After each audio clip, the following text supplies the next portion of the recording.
Hi, everybody. Um, Thanks for being here. So my lecture is on theme. And for me, theme is one of the things I think is most important in my own work, because if anyone's ever worked with me, I am stickler for books and stories that have emotional resonance, which I do believe, craft is super important. That's one thing that we can learn. But the feeling part is harder to learn, but it is definitely evident and absolutely necessary. It is the part of the brain that feels, that creates emotional resonance. So, and in picture books, how do we do that? Can we do that? Is it just an innate thing? As Kate DiCamillo says, theme is not what happens in a story. Theme is what the story is about. If you take that a little bit further, it's not just what the story is about. What Kate is suggesting here is that theme is the aboutness underneath the story. It's not the plot. It's the meaning that emerges from the relationship between the words, the images in picture books, the pacing, and even the absence of those things. And that's why picture books in particular, because they use the images and they use the absence. Theme is the emotional and intellectual space that a book opens up in the reader, which is why it can vary from reader to reader. And of course, in picture books, theme is incredibly compressed and layered. So why does it matter in a picture book? Could be fairly self-explanatory, but first of all, it matters because the visual narrative can complicate or enrich the theme. It matters because there is a very limited word count that demands thematic precision. It matters because picture books are multimodal. And often they're very poetic. Theme can emerge from this interplay between text and image. And of course, as Anne Whitford Paul describes the dual audience that picture books have, which means that theme often works on multiple levels, literal, metaphorical, cultural, and it can work on different levels for the different age readers. And because the picture books are so compressed and layered, theme must be compressed and layered too. At the same time, we need to avoid being didactic. While many stories contain morals or lessons, the best picture books rarely state them outright. Children's lit is often moralized by default, but the most resonant books, the ones with most emotional resonance, trust that children have that emotional intelligence. Even if they don't articulate what the story is about, they can emotionally feel what the story is about. Theme should be an invitation to think and not a directive. And as Charlotte Zolotow says, there's no theme that cannot be explored in children's books. Everything from birth to death is the province of those who write for them. And Arnold Lebel, one of my favorite author illustrators, says a good picture book should be true. That is to say, it should rise out of the lives and passions of its creators. And I'm definitely someone who believes that even if you're writing about elephants and frogs and toads that seemingly have nothing to do with you, because you are writing it, it does arise out of what you know, truthfully. So for a long time, I just assumed that theme could be captured in a single word, like kindness or teamwork. But those are really more topics and not themes. And then I thought, well, maybe a theme was something like be kind, or kindness always pays, or greed never pays. But those are actually morals. So the difference between a topic, a moral, and a theme, the theme tends to go deeper. It expresses an emotional truth, often in the form of a specific insight or belief about a topic. It will be a little bit longer and almost akin to a creative thesis, a critical thesis topic. So the three elements, topic, moral, and theme, they do relate and overlap, but they aren't exactly the same. So topic is your main idea, what the book is about and the surface, or what its focus is. So it's often a single word. It's about crayons or friends or sharing food or tolerance. The moral is the takeaway lesson, often the didactic thing, the message, and it sounds instructive or proverbial, like be kind, slow and steady wins the race, kind of very Aesop fable type.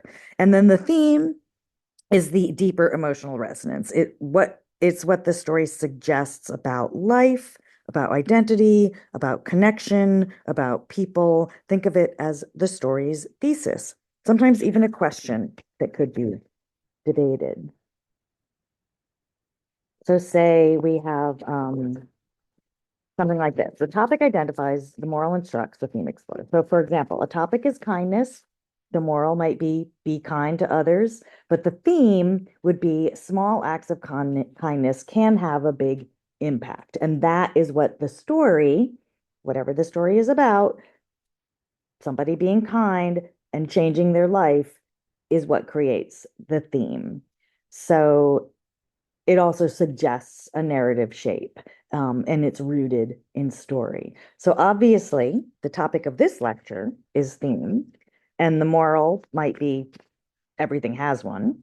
But what is the theme of this lecture on theme? I'm going to ask you at the end, so you can bear that in mind.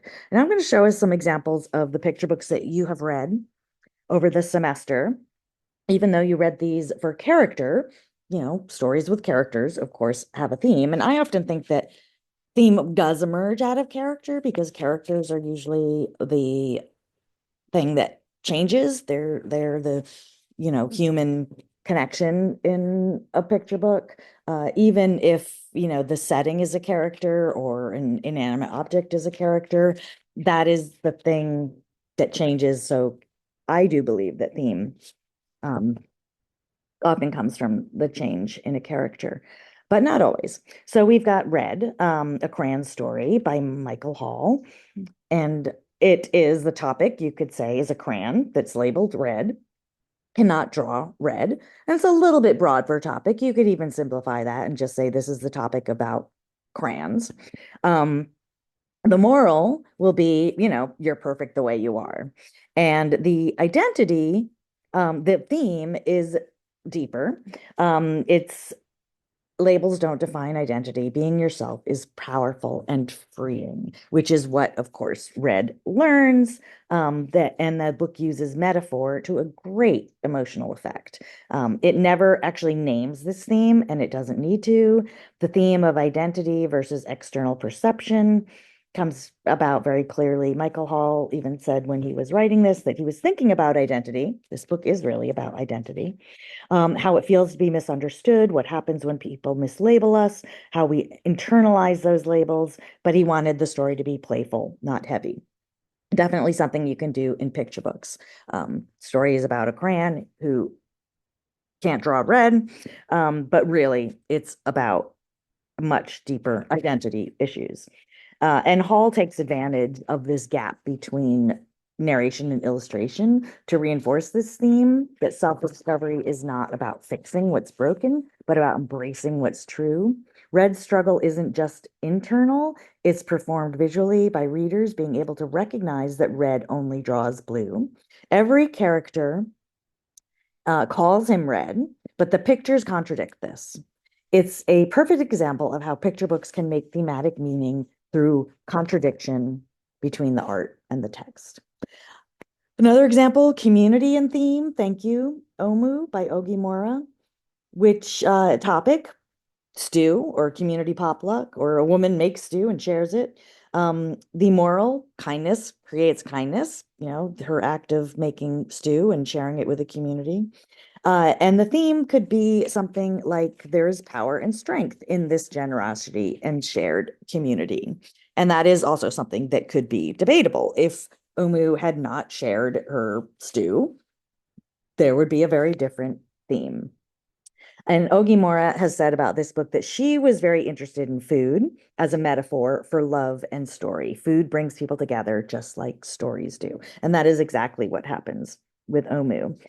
This theme of shared abundance is structured through the rhythm and the repetition. The knock, knock, knocks in this book, and the gifts that she gives and that are repeated, and the gratitude that's repeated creates a communal rhythm. The narrative arc rises not toward conflict, but toward a collective joy. The visual motif of food as love reinforces theme at every turn.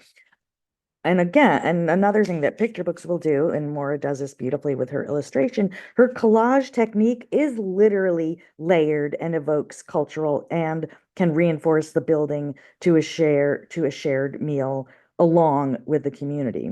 The community Omu builds isn't a moral, it's a practice.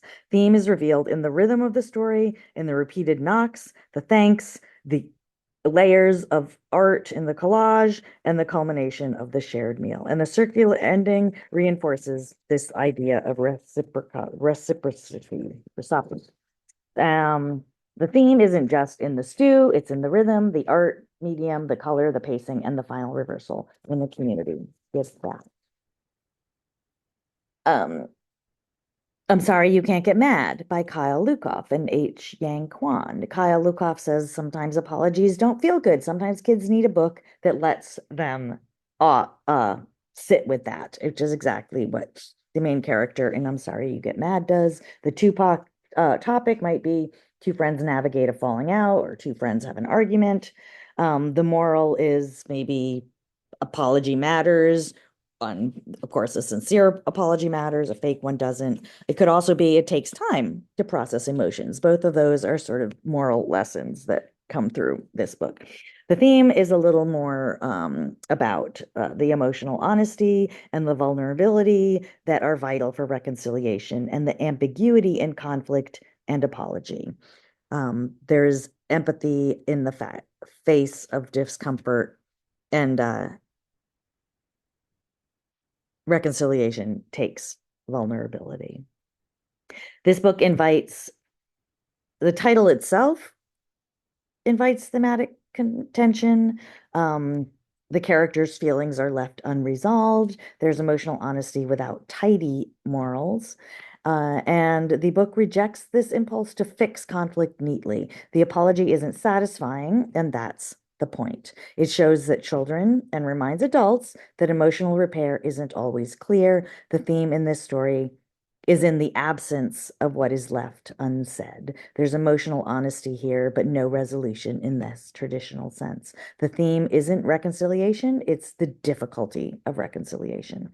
That ambiguity is rarely seen in books for young children, and that's what makes this book so powerful. Children are already living emotionally rich, complex lives, and this story honors that. Then you take something like Yellow Time, which is very atmospheric, and you might not think it even has a theme. But this topic of changing seasons, especially autumn, and this moral, which is really about exploring a mood, invites a theme of transition and how that can be beautiful, how it can be communal, how it can be contemplative, how it can be emotional.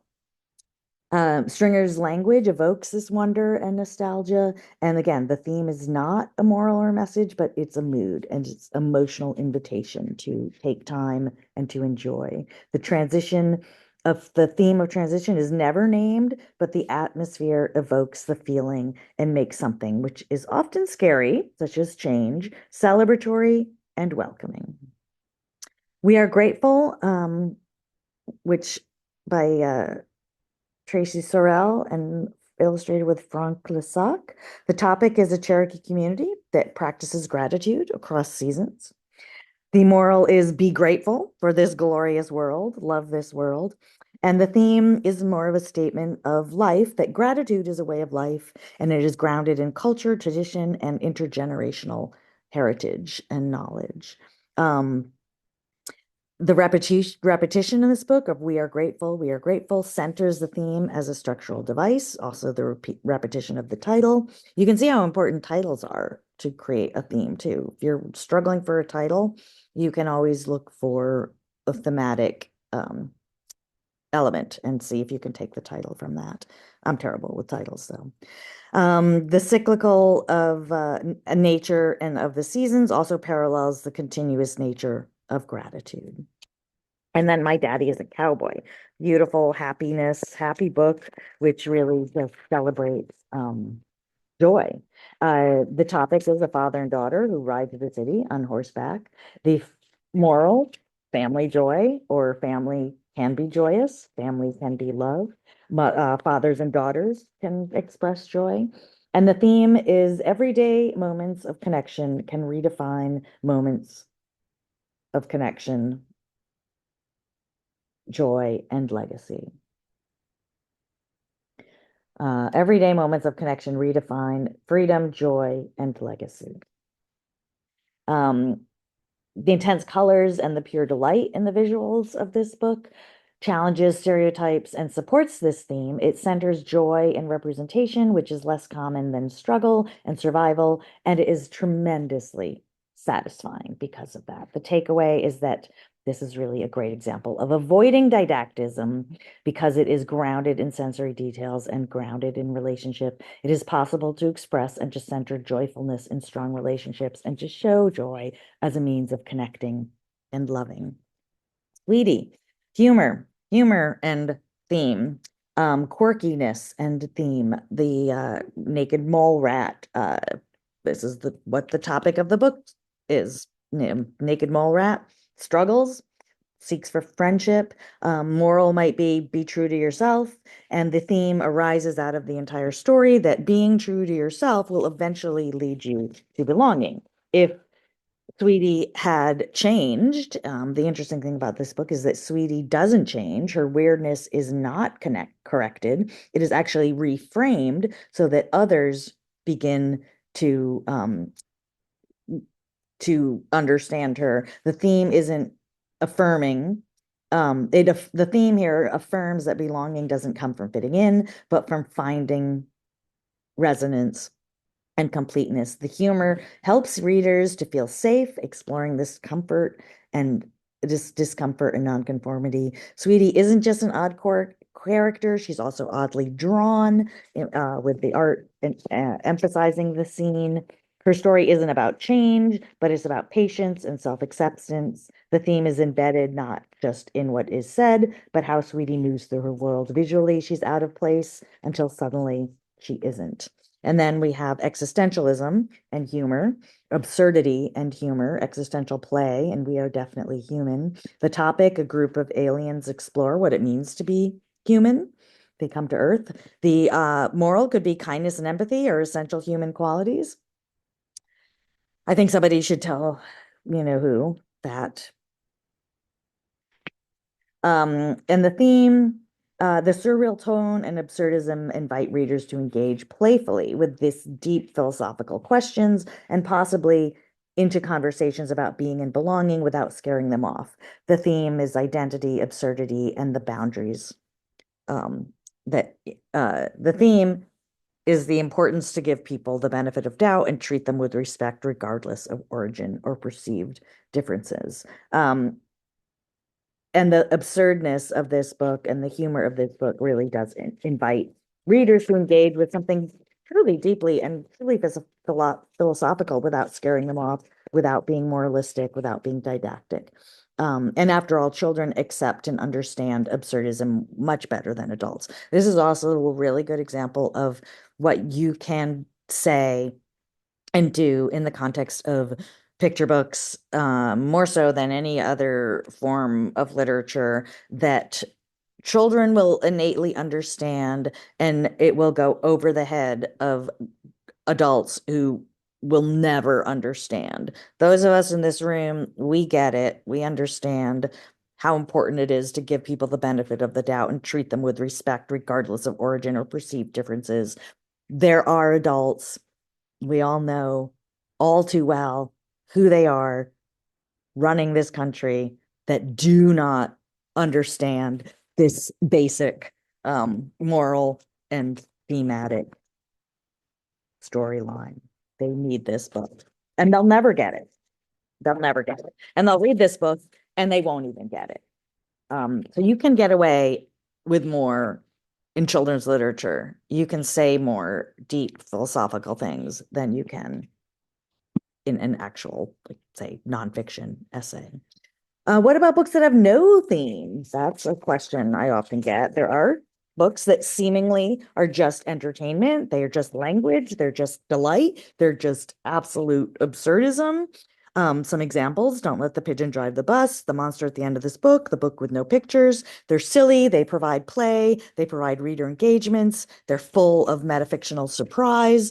They may not begin with a clear theme. They may not have a moral or an obvious lesson, but readers will derive meaning anyway. They can find an emergent ideas like the tension between impulse and responsibility in The Pigeon Driving the Bus, or the joy of language, or the power of reader agency, such as The Book with No Pictures. And those are indeed themes.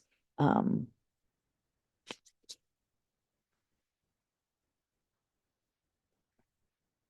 so the author doesn't set out with a moral, but readers get one anyway. I want to look at a book a little more in depth. We'll look at Brimsby's Hats, and I'm going to read this book by Andrew Prarin, also illustrations by Andrew Prarin. It's a very subtle, what you call quiet story, and I'm always intrigued by quiet stories because I think they often don't get as much attention as the out there wackadoo stories that we all love. So Brimsby's Hats, and you can see clearly this is going to be about a character named Brimsby, because there he is on the front, and it also is going to be about hats. That is a topic. Brimsby is alone. Once in the quiet countryside, a hat maker lived in a little cottage his best friend visited every day. It also could be a story about friendship. Brimsby would make the most wonderful hats, and his friend would make the most wonderful tea. Together, they would have the most wonderful conversations.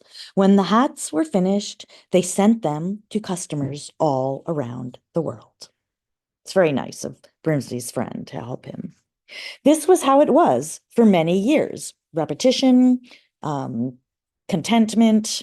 So, of course, something is going to change. Otherwise, it would not be a story, until one morning the friend said that he would be leaving to travel far away. You see, it was his dream to become a sea captain. Uh-oh. The hat maker worked for many quiet days after that and had many quiet cups of tea. They weren't nearly as wonderful as the tea his friend used to make. It was quiet, very quiet, too quiet.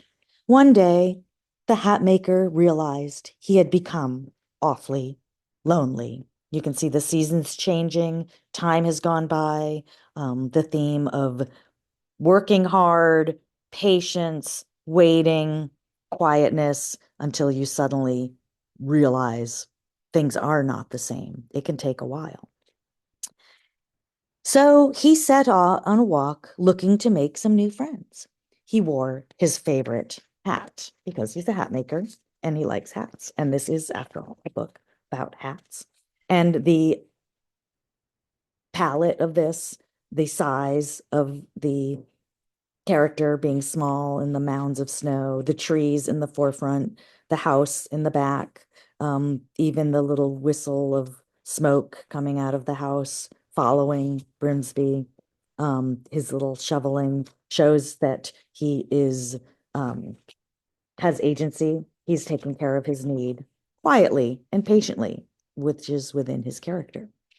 After traveling all day, the hat maker came upon a tree full of birds. He thought the birds would make very nice friends. He said, "Hello." But the birds didn't hear him. The birds are very busy, and they have little stoves. They're in their nests in the tree, and they are all exposed with little potbelly wood stoves, it looks like, that they're trying to keep warm, and they're trying to it looks like they are burying themselves. The snow is burying their stoves, so it's very difficult for them to keep warm. They were hard at work shoveling the snow out of their nests and keeping the cold wind from blowing out their fires. The hat maker stood there all alone and watched the busy birds as the snow fell and the wind blew. Again, emphasizing Grimsby's patience, his loneliness, um, both in the picture there with all the white mound of hill and tiny little characters. Then, after it had grown dark, He returned home through the silent snow.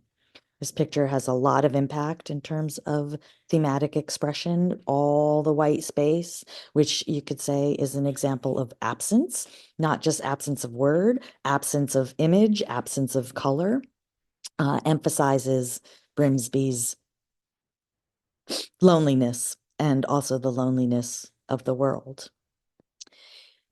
He sat up in his chair and looked out the window. After some time, he put his cup down. He gathered his tools and he took down some of his hats. So now he is doing something. He's taking action. What is he doing? We don't know. Then he went to work. He worked all night, measuring and marking, cutting and stitching.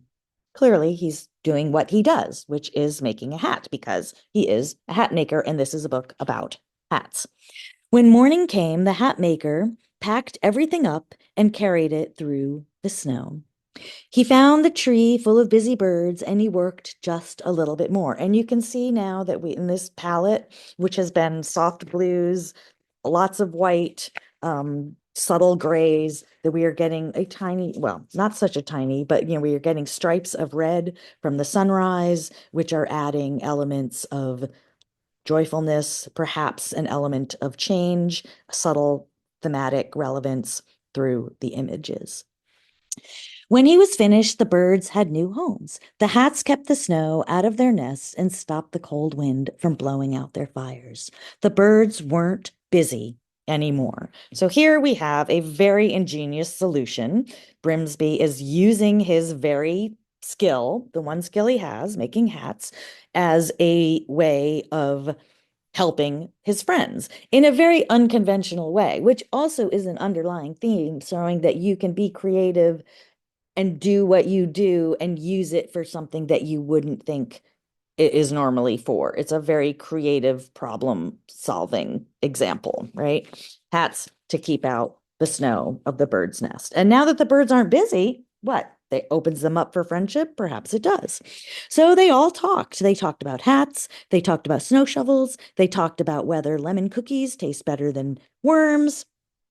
And when it got late, the hat maker said goodbye to his new friends and walked home. And again, the color here represents more pinks and purples. Even the snow, which was a harsh, straight white, has colors of mostly gray, pale grays, shadows, but it is a color and there is actually movement and shape in the snow, which also suggests that things have changed and there's movement and shape in Grimsby's world. That night, the birds went to bed in warm houses and they were very happy. Little sweet picture of all the birds and their little hat houses and their little stoves, and they're all looking very content sleeping.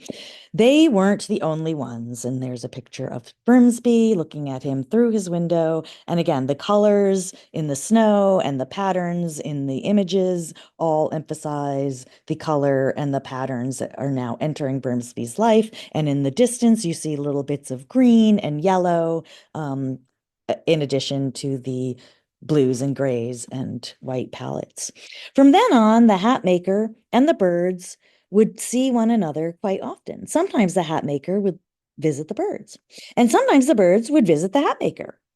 So clearly, this is circling back to Grimsby's original friend, one who left, and now Grimsby has replaced that friend with new friends, which could be the final resolution of this book. But it doesn't really come full circle because why? We don't know what happened to that friend. That loss of that very strong friendship from the beginning is not yet resolved. Grimsby has merely replaced that loss with new friends, and he no longer even thinks of that old friend, which is kind of, in my mind, tragic because you can lose a friend and you can make new friends, make new friends. But what is the saying? Make new friends, but keep the old. One is silver and the other's gold. So we need to resolve this lost friend from the beginning, or this book would not have a thematic full circle. So luckily, there are more pages, but every once in a while, They would take a very long journey. This is in the springtime when they can travel. They're not trudging through snow. Brimsey and the birds are walking through green, rolling hills and blue clouds, maybe hints of water there with the blue. And finally, they would travel to a seaside town that was full of ships to visit an old friend. And the large group of friends would drink tea and talk about hats and shovels and ships and how wonderful it was that they had all been lucky enough to meet one another. So this is a pure example of coming full circle. Not only do you make new friends, but you can now enlarge your friend group and become a community, and you can still continue to have the old friend that left, which is the end of this story. So the color and page design shift with this emotional tone. The visual metaphor of hats shows creativity and individuality. The movement from isolation to shared experience is all very much part of the theme. Brimsley doesn't try to become someone else to make friends, kind of similar to Sweetie. He uses his skill, he uses his kindness, he uses ingenuity, he uses his quietness, he uses his patience. The hats become a metaphor for adaptation without erasure. The theme values quiet persistence over dramatic transformation. His solitude is evoked through the palette and the pacing. His hats are symbolic of his unique offering, his way to connect. The theme unfolds through quiet persistence and not grand gestures. We will look at one more book, if we have time here, by our very own dear Min Lei, and illustrated by the brilliant Dan Santat, drawn together. Again, theme is in this title, right? The theme and the topic. Clearly, it's about a relationship, and clearly, it is about drawing. And the thematic issue is suggested in the word together. So somehow, drawing is going to connect relationship through art. So it's mostly very minimal words. So it's a very good example of the thematic expression through illustration, and through the absence of words in the opening end pages. And also both Dan and Min had similar relationships with their grandparent of cultural differences and lack of communication and finding a way to bond together. Similar to, so here we have a picture of mother dropping a little boy off, going somewhere. He rings a doorbell. The doorbell door opens. It's grandpa, who's happy, big smile. They give a greeting, a little bow, and waves goodbye to mom. Grandpa's gestures to come in, and they're having a meal here. And this is a very clear example of the cultural differences. Grandpa's meal is a typical Korean, Vietnamese bibimbap, maybe. Ramen and soup with an egg, and the American boys meal is a traditional American hot dog, French fries, and just to be healthy, a little bit of salad. And they sit at the table. Finally, some dialogue. So what's new, Grandpa? The boy says. And the grandpa answers in another language that we cannot read or that most of us cannot read. And they do not say anything after that. They just go back to eating. They watch TV in silence.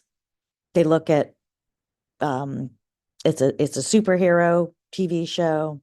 The boy seems a little bit bored. Can we watch something else? He asks. And again, the grandpa speaks in another language that the boy doesn't understand. They both look glum and go back to watching. The boy gets a little bit bored. He gets up. He goes to his backpack. He takes out some paper and some colored pencils, and he starts drawing. And he draws a little hero, elf-like hero, little magic elf with a cape and a cone hat and a magic wand. And the grandfather is like, that looks interesting, over his shoulder. And then grandpa goes, gets something, comes back, and he has a sketchbook, which he puts down next to the little boy's drawing book. And we've got some more text. Right when I gave up on talking, and I also think it's interesting that the text comes in when the boy has given up on talking. So this is when we need text because the boy has even given up on this idea of talking. So we have to add the text here to do the talking for us. Right when I gave up on talking, my grandfather surprised me by revealing a world beyond words. And in a flash, we have to turn the page and we get a drawing ink. And this is where we see the grandfather's art style, which is black and white, very different. It's more of an ink brush. It's not crayons or colored pencils. And then the boy's little elfish character, which is all in color. We see each other for the first time. And these two characters are also seeing each other. And now the image of we get the beginning of the merging of these two artistic styles, the merging of the black and white, which now has a little bit of sepia color, and the merging of the words, which are included in the art. The words are not separate now, they are part of the art as they appear in colorful bubbles. All the things we could never say come pouring out. And we build a new world that even words can't describe. And we get the addition of words here to just reinforce the theme and how this splendid illustration, which takes up an entire double spread, there's no more graphic panel blocks, and the two characters, grandfather and grandson, are now existing in their two alter egos of the characters that they've drawn in this incredibly morphed, beautiful universe. But just when we're closer than ever, and now we see a little bit of danger occurring in the story that they are drawing, that the ink is taking over and the elf character is getting a little bit lost. That old distance, and again, the colors have now disappeared from their mutual drawing. There's a big crater in the middle, so something has happened in their ability to create together. When that old distance comes roaring back, and you can see them now in opposite sides of this crater with a dragon between them, what's going to happen? And then we go back to the panel format where we see the story of the grandfather's heroic character picking up the grandson's drawing of the wand and using it to get rid of the dragon in the middle. And the words say, "This time I'm not afraid because I know that together," and there's more enhancement of the art recombining, and they are destroying that dragon in the middle of them. Together, now, after years of searching for the right words, we find ourselves happily. We can make our way across. Now, after years of searching for the right words, we find ourselves happily, ... We see them running across the bridge together, speechless.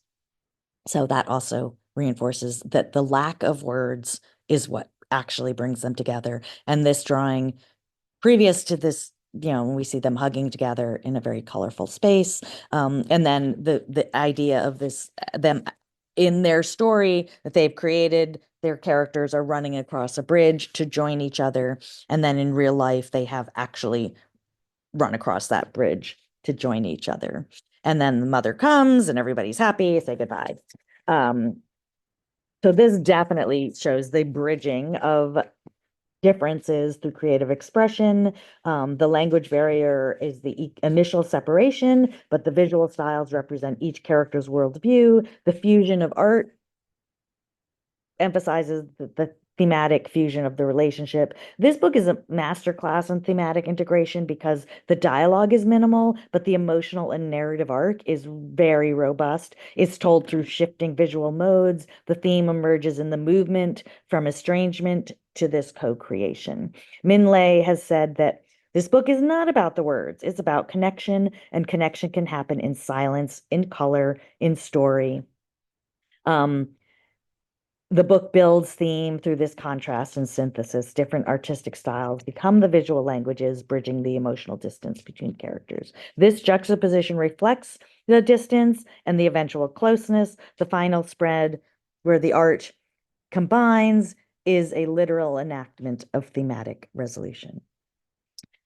I don't know where we are in time, but I'm just going to keep going because this is my practice. So um, I'm going to end with some examples from my own work. In most of my picture books for the first 10 years or so of my publishing career were very much about lonely characters who were looking for friendship, looking for love, and they find it in the end. They have a little bit of a search, a little bit of struggle. Alicia has a bad day. She has a terrible bad day until she ends up finding her dog through a series of circumstances. My friend and I, my friend is the main character, is perfectly content until she becomes friends. She meets a boy next door. She doesn't know that she needs anybody. They have a fight, and then they have to find themselves back to them.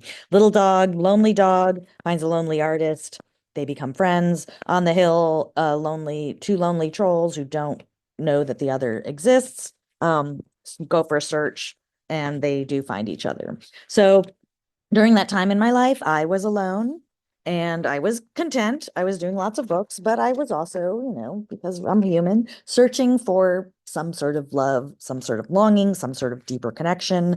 My friends were wonderful, but there was always that longing for something more. And so I created it in my books. This is why I wrote this.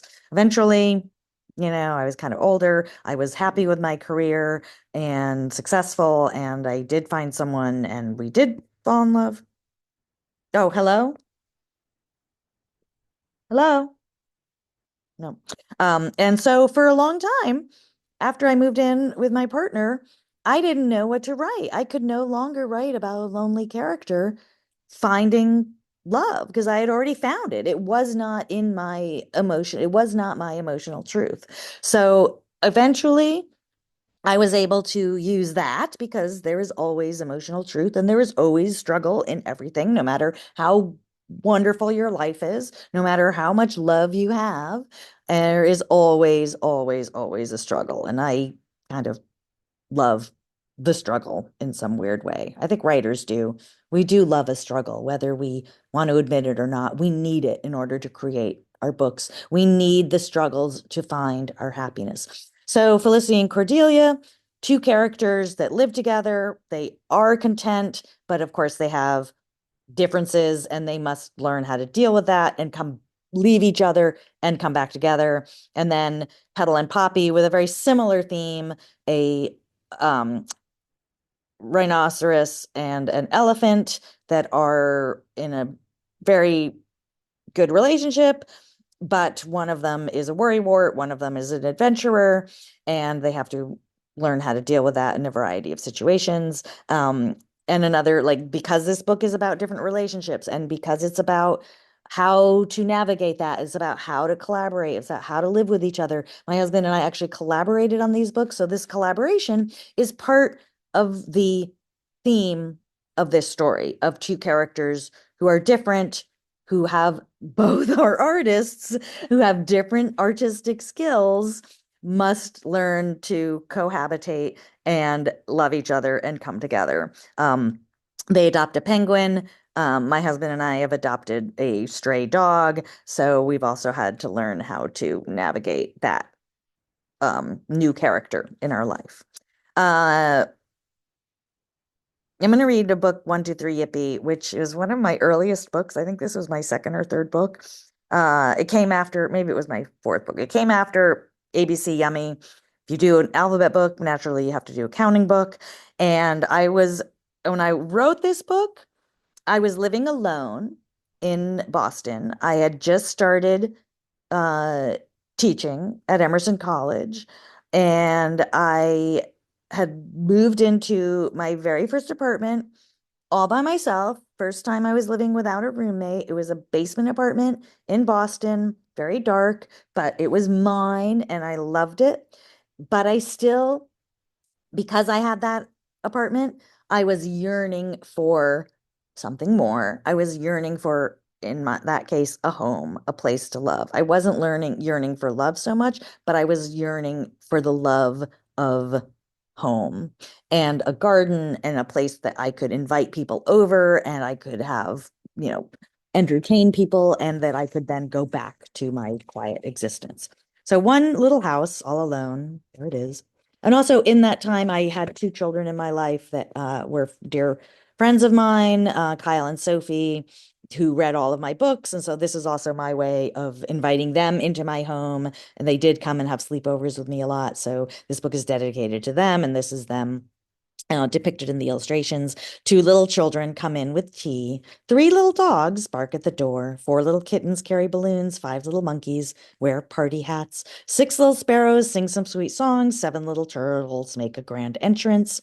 Eight little penguins want to warm up. Nine little mice join in the fun. So clearly they're all hopping into this house. 10 little monsters bring the dessert.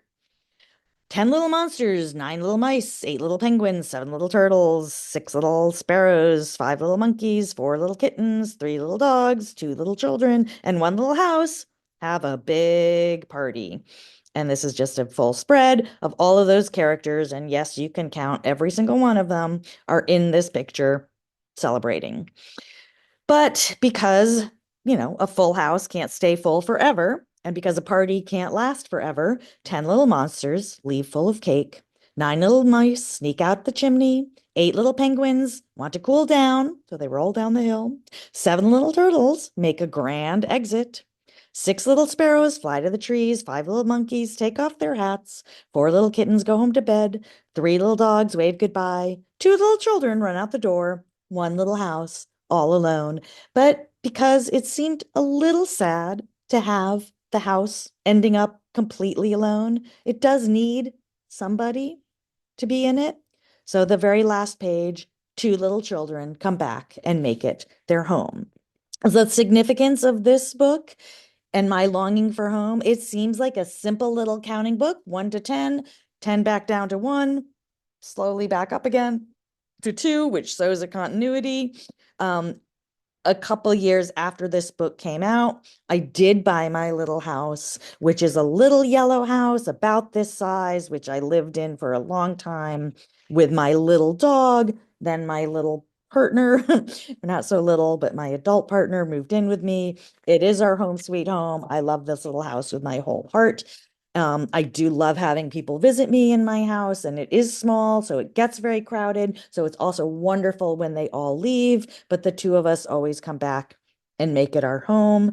One of the things that attracted me to my partner is that when he read this book before we were together, and he said that this book, the house that I live in looks exactly like the house my characters would live in, which also makes me very happy. The way to my heart is understanding the thematic resonance in my book. If you can see me in my books, I will love you forever. That is my goal. Some people don't see me. They see what they want to see, which is also fine. They get the theme that they need to get. And I'm okay with that as long as they get something, as long as it resonates with them. But those who can kind of meet me and see me in my stories, that is really special. That's what makes me happy. That's actually why I do my books, is for that ability to be seen. And it's okay if it doesn't happen, and that's fine. But if it happens to, one person, one kid who can't even express that connection, or I do a school visit, and you may have had this experience too, and a kid comes up and just hugs you because they love your books. It is like they are seeing you and they are feeling that emotional resonance that your books give them through you. So, to end with this, how do you find a theme in your books? How do you write theme? One of the most annoying questions that my beloved editor, Walter Lorraine, always asked me with every single one of my books is, what do you want to say? One of the reasons I think I adored this editor, and one thing he has taught me, is that books start with a feeling. They start with a question. They start with an emotional truth that you want to say, but that you also want your readers to carry with them.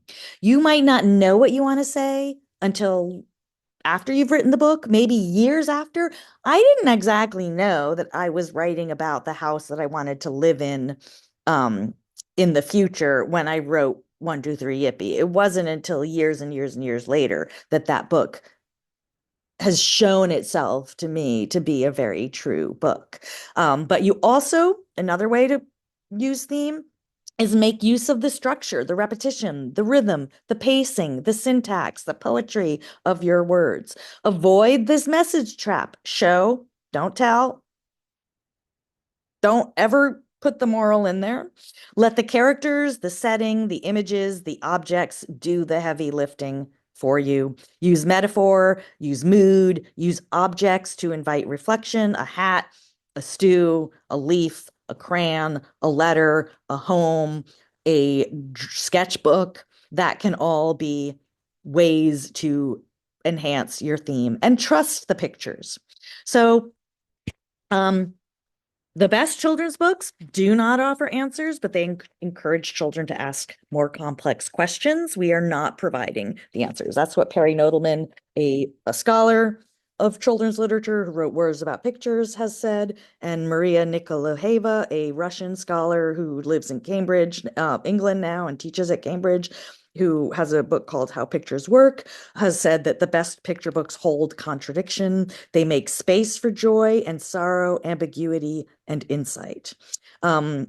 Hopefully you've been thinking about the thematic questions that might arise in your own work. When, how, why, where, what do you want to say? We can talk a little bit about that. But I'm also curious if anyone has an idea of what is the theme of this lecture. So you can tell me, and we've got about 5 minutes to talk about that. Thank you very much. I'm going to stop the share. I'm going to end the record. And I guess I would add about 5 minutes to this ending to see how long should get my timing. It was a pretty good lecture though.